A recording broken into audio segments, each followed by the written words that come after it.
Okay, so to finish up homework 6-5 here, we just have the final question, question 7, to get through. So this question is a fairly tricky one because it does have, again, 3 stages that you kind of have to work through here.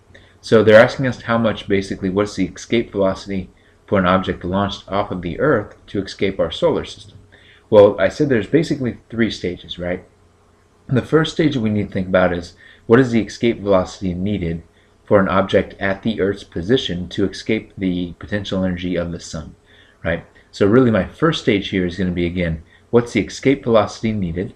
And we've seen that escape velocity equation a few times, so I'm going to hope that most of us are pretty comfortable getting there, right? But the escape velocity, 2g m being the mass of the planet we're trying to escape, and then the planet or body we're trying to escape, and then the radius, the location at which we're starting, right? So in this case, again, for the first stage of motion here, I'm saying ignore the Earth, right? If I had a planet at the Earth's location, how much velocity would I need to break free of the sun, right? So obviously if I'm doing that, if I'm finding this calculation here, I would need the mass of the sun, which they give me, and I'd need the radius away from the sun. So that's where that mean distance comes into play, right? So let's go ahead and calculate that number, right? We can find the escape velocity that we would need to get away from the sun.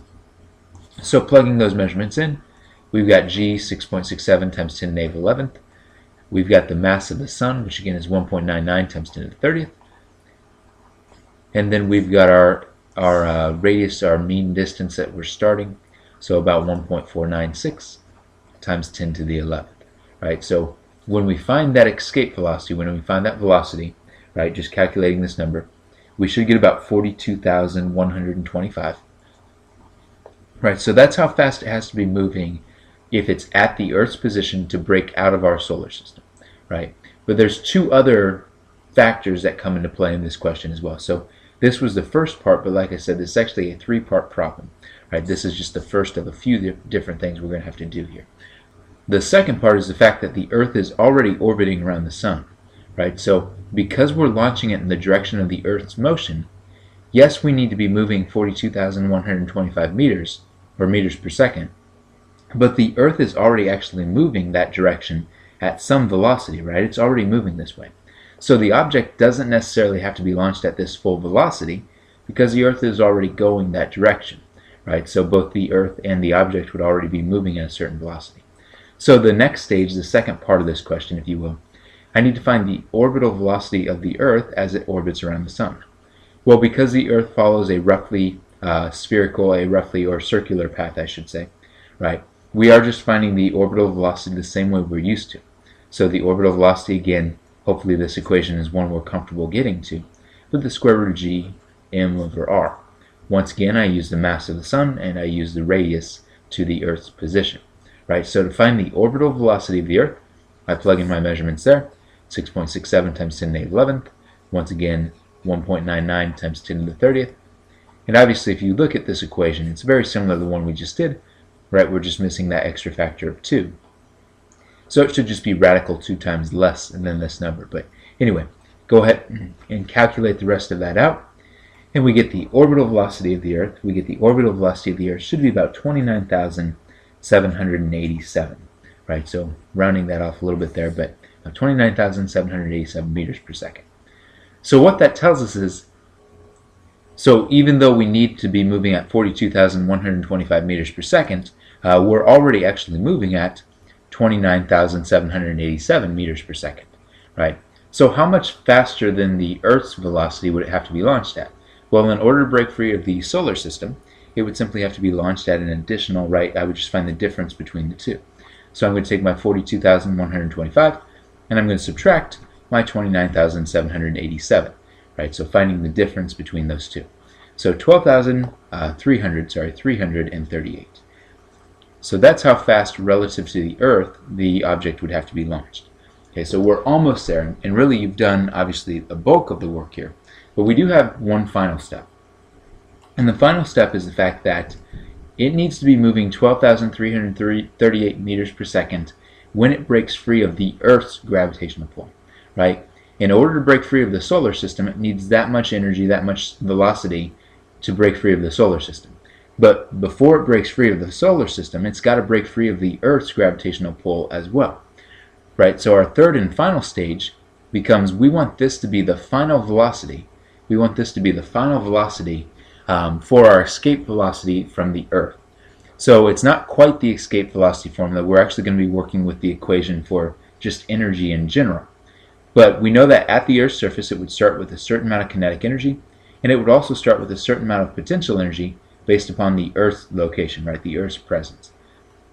As it moves infinitely far away from the Earth's surface, it needs to have enough kinetic energy to where this velocity is used, right? So this velocity is going to be its final kinetic energy, or is going to contribute to its final kinetic energy once it's infinitely far away. We also know that once it's infinitely far away, the final potential energy based upon the Earth would be 0, right? So that number there would be 0.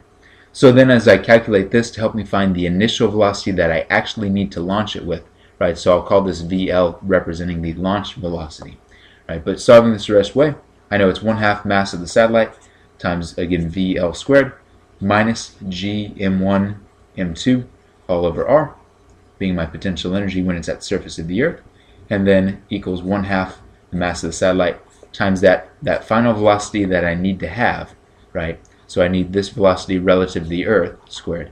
So 12,338, and then squaring that quantity. So again, at this stage, all I have to do then is kind of work my way through it. And the only measurement, the only value I don't know is the initial launch velocity. I can cancel the mass of the satellite out in each of these equations. So I can in fact cancel that velocity, or excuse me, that mass out. So again, the only variable we have, right, the only variable in there is my launch velocity. I've got my 6.67 times 10 to the 11th.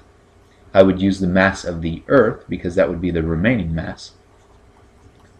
I'd use the radius of the Earth because, again, we're assuming we're launching it from the Earth's surface, so 6.37 times 10 to the 6th, or 10 to the 7th, I think, is actually what I listed in this question. But anyway, so 10 to the 7th, I guess. And then finally, that would equal 1/2 again, 12,338. I did actually make a typo in this problem. The actual Earth's radius should be 10 to the 6th, not 10 to the 7th. So the answer that I'm gonna calculate here is actually going to be with 10 to the 6th. Obviously, if you compute it with 10 to the 7th, since I gave you the wrong information, that's fine as well. But anyway, I'm going to go ahead and change that to 10 to the 6th just so we're a little bit more accurate in terms of our final answer. But at this stage, it is just finding your final velocity there, right, your launch velocity. So when I calculate that launch velocity, when I solve for this, I end up getting about 16,700, so about 1.67 times 10 to the 4th meters per second.